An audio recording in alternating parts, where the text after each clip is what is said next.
Bonjour à tous, nous sommes le 30 mars 2023 dans le Lot-et-Garonne et là nous avons un terrain qui n'est pas broyé, pas tondu, pas massacré. Et sur les plantes de plantain lancéolé, nous avons plein de chenilles, petites chenilles de 2 à 3 cm de longueur.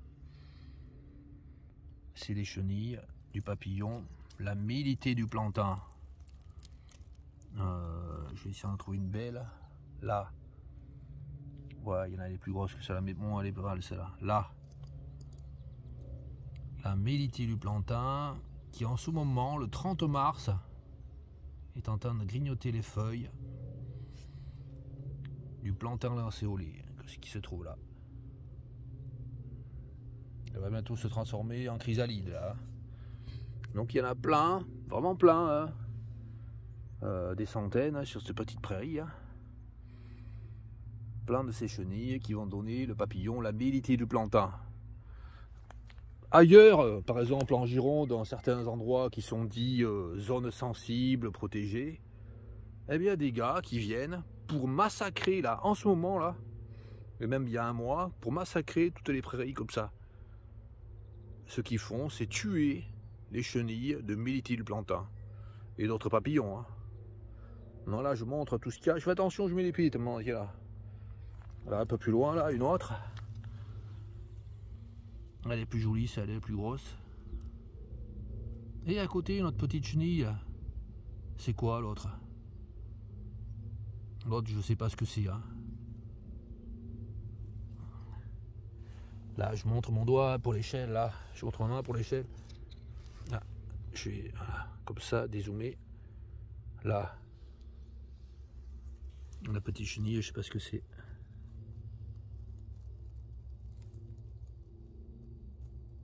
De la vie dans ces prairies laissées sauvages. Et ailleurs, ben, de la mort. Hein.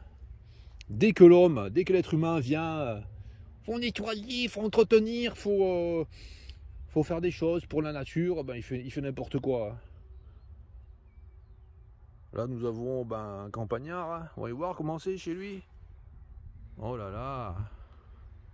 Oh c'est bien soumis. Il a planté une belle herbe la pampa. Oh qu'est-ce qu'il est fier. Après les herbes de la pampa là, ce qui se passe avec ce genre d'imbécilité, l'extrême, eh ben, elles viennent pousser sur des terrains comme ça. Donc en Lot-et-Garonne, il n'y a pas beaucoup d'herbes la pampa. Hein. Il n'y a pas encore d'invasion comme ça comme en Gironde, mais ça risque d'arriver. S'ils continuent à faire leur débilité comme ça les gens. Voyons voir s'il y en a d'autres là, j'en ai vu d'autres. De temps en temps, quand il y a un pied de plantain, il y en a. Là. Alors là, il y en a une. Là. Et puis là, il y en a deux. Deux belles. Vraiment des centaines de ces chenilles. Là, une autre encore.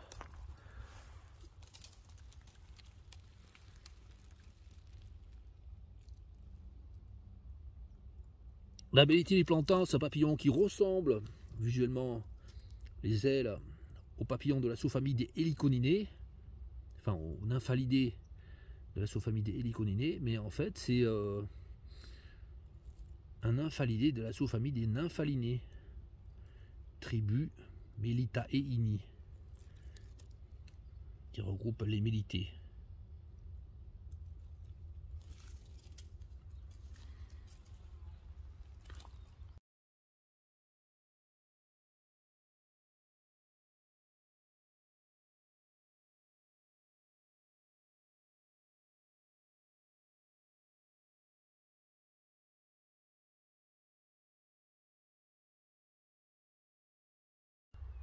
Situons là-bas, à 100 mètres, derrière le petit lac. Et là, nous avons une zone végétale, laissée sauvage. Et il y a également plein de chenilles du papillon, la mélitée du plantain. Elles sont vraiment jolies, celles-là, de belle taille. On va bientôt s'en infuser. Hein.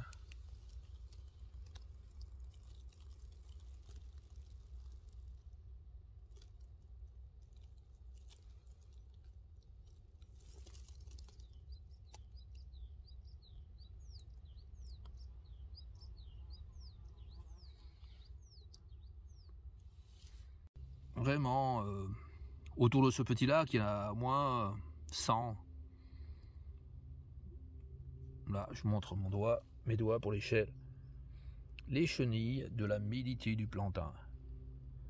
Il y en a par groupe, autour des plants de plantain, lancéolés. Également, de temps en temps, on en voit une ou deux. Voilà, par exemple là. Elles sont belles celles-là. Là. Les grosses celles-là. Et puis il y a plein d'autres plantes qui permettent la vie des papillons. Hein. Il n'y a pas que le plantain lancéolé. Hein. Là, plein de plantes que nous voyons hein, permettent la vie d'une multitude d'espèces de papillons de jour. 5 mètres plus loin, un joli escargot. Broyé, hein, en ce moment, dans les zones dites sensibles en Gironde. Hein.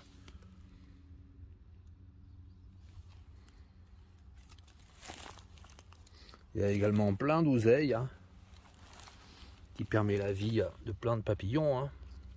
Il y a plusieurs espèces de papillons. Hein.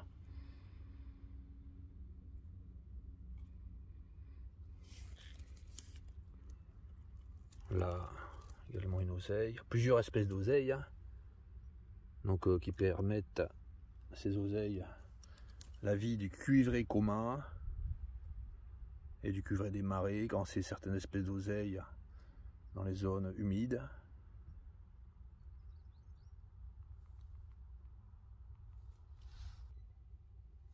Deux mètres plus loin,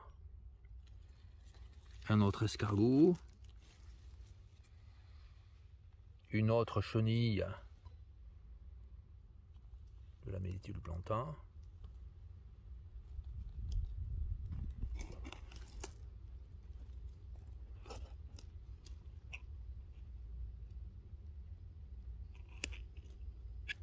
Vraiment des centaines de chenilles de la Mélitée du plantain. Nous étions là, derrière la route, à 10 mètres. Là, nous avons une minuscule route à voiture et à tracteur. Ah, là, une zone, oh là là, zone de protection. Tir du lièvre interdit. Plan de gestion synégétique. Ils oublient les accents, les gars. Synégétique. Ça ne va pas écrire synégétique. Bon. Là, un gros chêne de 1 mètre de diamètre. Et puis, c'est une zone de protection. Hein. Enfin, pas pour les chênes. Hein. Faut nettoyer. Il y a un gars, il est venu là. Il y avait des haies là. Enfin, il y a longtemps. Hein. Avec des petits chênes. Et puis, ce qu'ils ont fait, c'est nettoyer partout. Des centaines de kilomètres, des milliers de kilomètres, je ne sais même plus, de haies sont nettoyées. Là, ils ont laissé le gros chêne. Là, on voit que les branches là sont massacrées. Hein. Et puis, j'ai remarqué qu'à les endroits où ils massacrent les branches, l'année suivante, ils reviennent, ils remassacrent. On dirait qu'ils n'ont jamais fini. Hein. Ils ne savent pas quoi foutre, les gars qui font ça, des fois. Hein.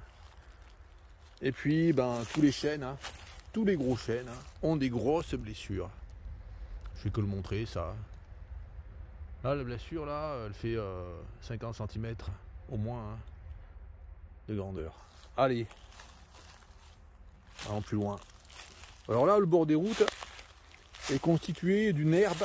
Ben, tout est simple, extrêmement simple. Pratiquement que des graminées.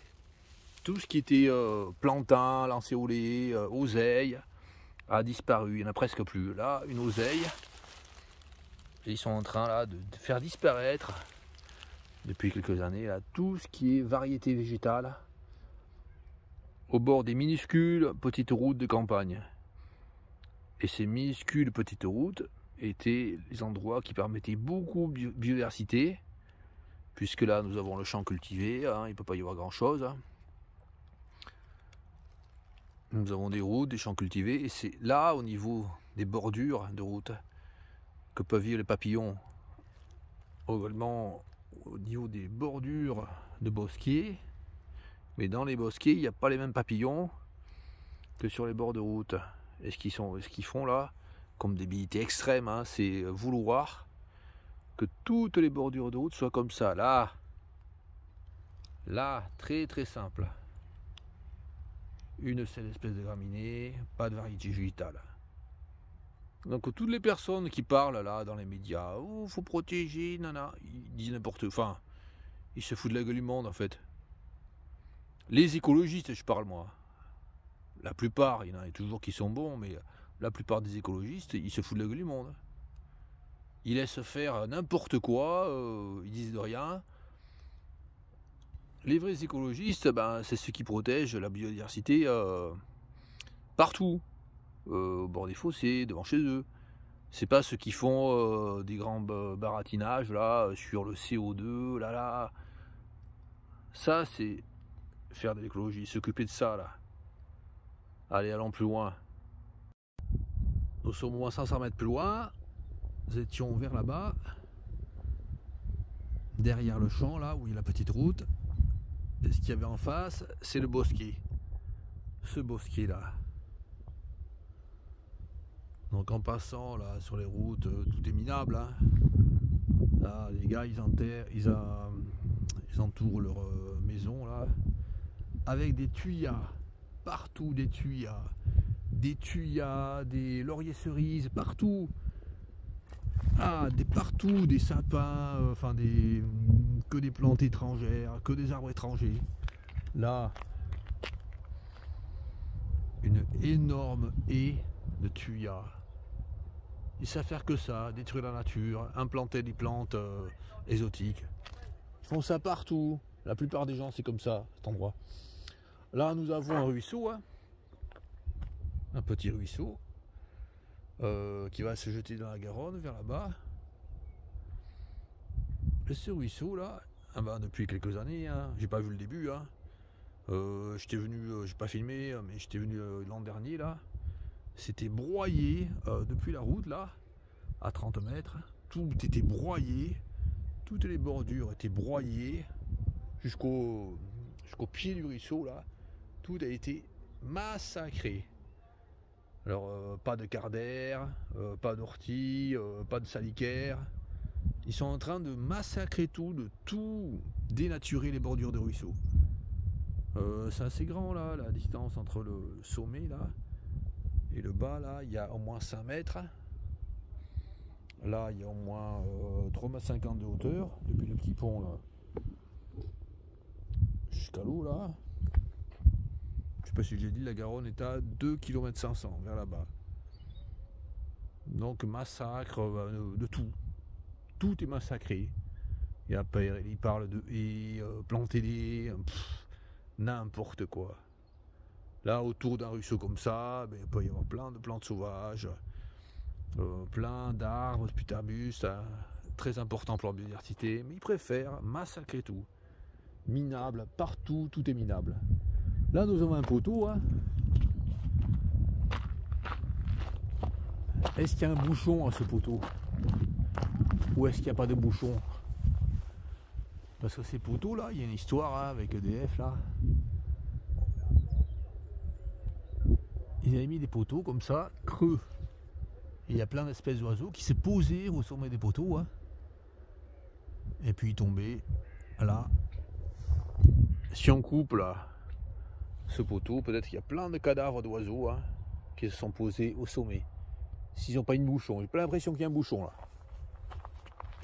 Après ça fait, hein, je sais même pas si quelqu'un qui s'en souvient encore. Des écologistes, enfin des écologistes officiels hein, qui se foutent complètement de l'écologie. Hein. Ce qu'ils pensent eux c'est le carbone, enfin n'importe quoi.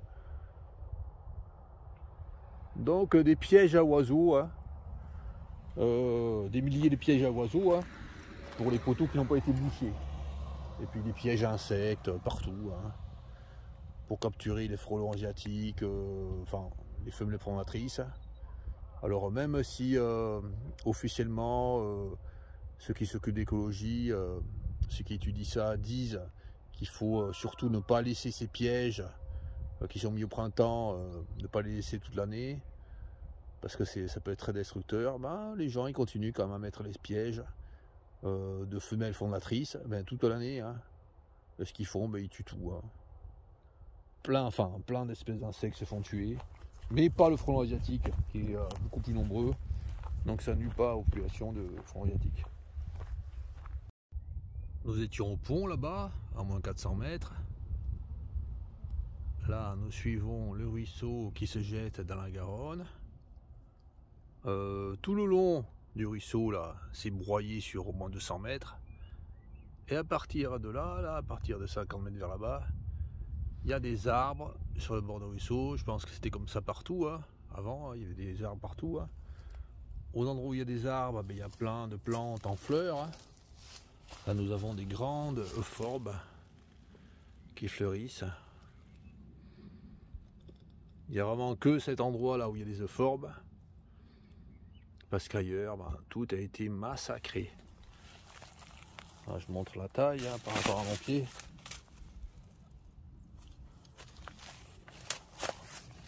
Et entre les endroits où il n'y a pas d'arbres, là, c'est massacré. J'ai été passé là pour nettoyer. Et de l'autre côté, ça a été nettoyé. Jusqu'au pied du ruisseau. On peut voir qu'au pied du ruisseau, il n'y a pas d'herbe. Il n'y a pas de plantes spécifiques des ruisseaux. Mais c'est des graminées qui poussent. Il y a un peu de roseaux là, mais ils vont être massacrés. Et puis la végétation massacrée là, dégouline. Quand elle est verte, hein, quand elle est massacrée, quand elle est verte, elle dégouline dans la Garonne. Et après on va dire, oui, la Garonne est trop chargée en matière végétale, etc., organique.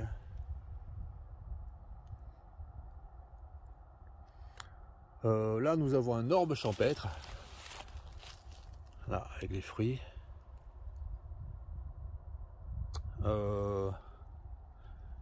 Quelle taille il fait cet orbe champêtre? Il est joli, hein. C'est à partir d'un diamètre 35 cm que l'orbe champêtre commence à dépérir, généralement. Dû à la maladie de la graphiose de l'orbe. Celui-là, il est joli, hein. Mais combien ils en ont pété?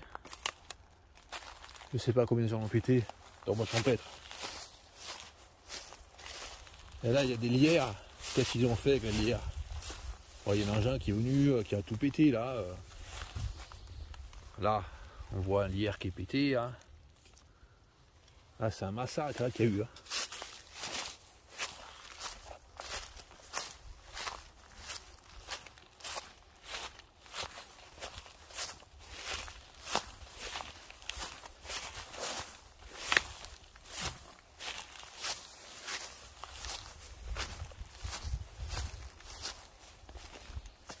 Toujours, hein, bordure non spécifique des ruisseaux, hein, puisque c'est raclé. C'est broyé, raclé régulièrement. La végétation spécifique des ruisseaux ne peut pas s'installer. Donc là, on voit bien là la délimitation là entre cet endroit qui a été raclé plus tardivement et là le ruisseau là qui a été raclé tout le long là. L'an dernier, enfin l'été dernier, l'été d'avant, c'est à peu près depuis 2012 qu'il y a ça. Je sais pas dans la Lot-et-Garonne, mais en Gironde, c'est à peu près depuis 2012. Ah, c'est bizarre, hein. Il n'y a plus de papillons, il n'y a plus de biodiversité. Hein. Ah bah ouais, si vous massacrez tout, hein, il n'y a plus rien après.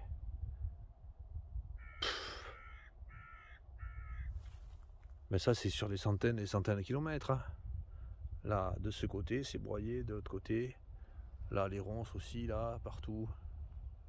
S'ils faisaient ça à un moment donné, qu'ils arrêtaient pendant des années, pour, je sais pas, pour dans une volonté de changer la végétation, pour des raisons valables, on pourrait dire ça va, mais là, non. Ils refont ça chaque année. Toujours, c'est automatique. Autre chose, hein, nous sommes 20 mètres plus loin, là. Il est souvent dit que la Garonne est plus chaude qu'avant.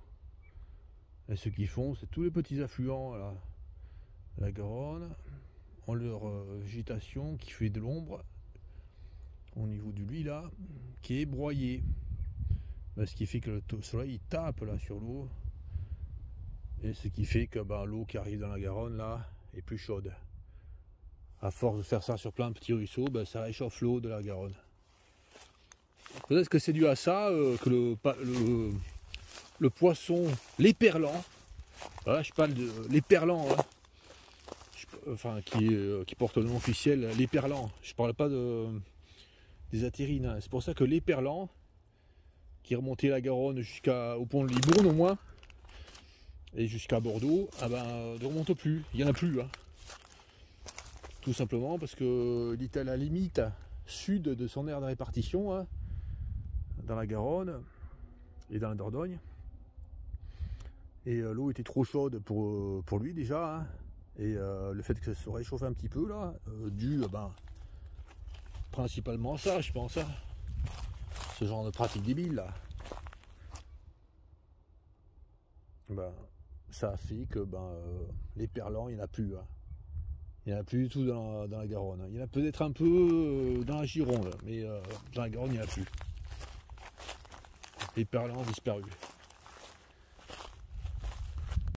Nous étions à quelques dizaines de mètres vers là-bas. Là, nous allons vers la Garonne. Et là, un bouchon constitué de broyés de végétaux. Bon, il y a un bouchon là, mais la plupart des végétaux verts, là, ils sont partis dans la Garonne. Hein. Pour une bonne part, quand ils étaient verts encore. Ce qui est encore plus nocif pour l'eau. Pour la qualité de l'eau de la Garonne. Après, ça pourrit dans la Garonne. Ça fait une eau trop riche en nutriments.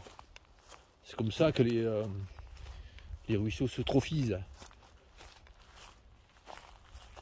10 mètres plus loin, c'est pour éviter les inondations. Il ne faut pas qu'il y ait d'inondations, donc il faut broyer de part et d'autre le ruisseau. C'est normal. Sinon ça déborde, c'est normal. Ou alors raisonnement hein, débile. Là encore plein de végétaux accumulés. Hein. Et là aussi. Hein. Là, je vais vous montrer mon pied, ce que ça fait. Là. Des tas de végétaux partout là. Il y a là aussi, là. Et encore une bordure de ruisseaux constituée de graminées. Pas du tout de variété végétale.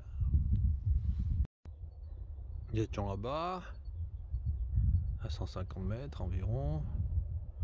Là, nous avons deux jolis saules blancs. Là, je montre les feuilles du saule blanc qui commencent à pousser là. Ils sont vraiment jolis, hein. Très belle taille. Je pense que c'est les arbres qu'il y avait initialement là sur le bord du ruisseau. Hein. Il y a des centaines d'années, il y avait plein de saules blancs et maintenant il en reste deux. Voilà, je montre le diamètre, il est vraiment joli. Hein. Ouais, là il y a plein de fourmis qui grimpent.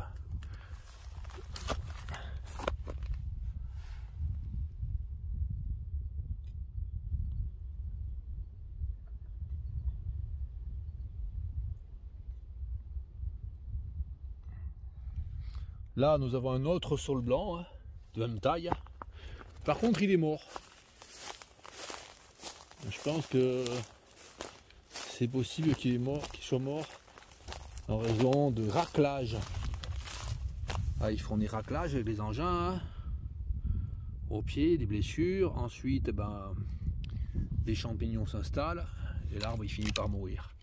Il n'y a pas très longtemps qu'il est mort. On voit l'écorce qui est encore. Hein. Là. Ouais, il y a plein de champignons là qui poussent au pied là. Souvent ça c'est suite à des massacres avec des engins.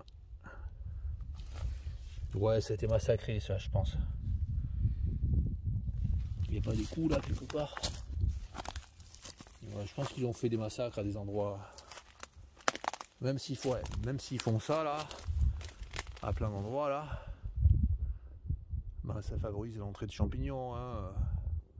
Bon, il ne va pas mourir à chaque fois l'arbre, mais souvent, c'est ça qui favorise l'entrée de champignons. Après, ben, l'arbre il meurt. Un énorme arbre meurt. On a une petite zone là où il y a des plantes qui auraient sur toute la longueur là, s'il n'avait pas fait de broyage débile. Nous avons ça, ce qui s'appelle le lierre terrestre, enfin ça n'a rien à voir avec le lierre, hein.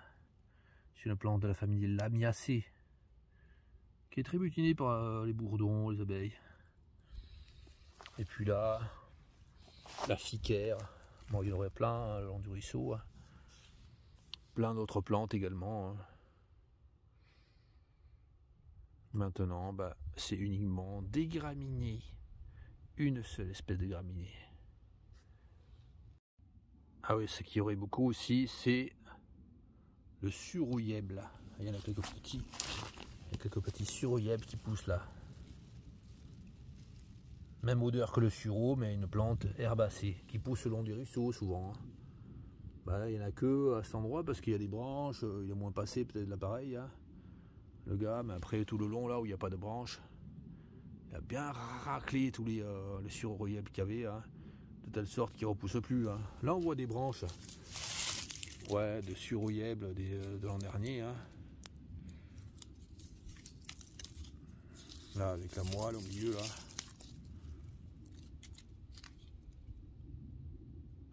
Ah, surouyèble comme ça là, ouais. Bah, ils ont tout massacré. Plus de surouyèbles. 99% des surouyèbles ont été éliminés en quelques années.